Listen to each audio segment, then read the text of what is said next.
Чому ви з вашими можливостями не відловлюєте отих, навіть, дивіться, прокурорів, які завдяки там Генеральному прокурору сьогодні новому, да, Кравченку, завдяки йому, хто втратив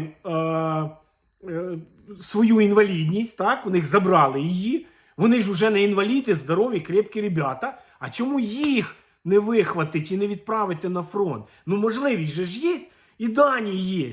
Приїдьте, спіймайте по дорозі його, клац, і на війну. Так же ж? Він приховувався, він обманним шляхом через МСЕК отримав собі інвалідність. В нього її забрали, він уже не інвалід, здоровий, крепкий прокуроришка, хай їде на фронт. Багато-багато інших верств, ми це знаємо, і ми це постійно обговорюємо.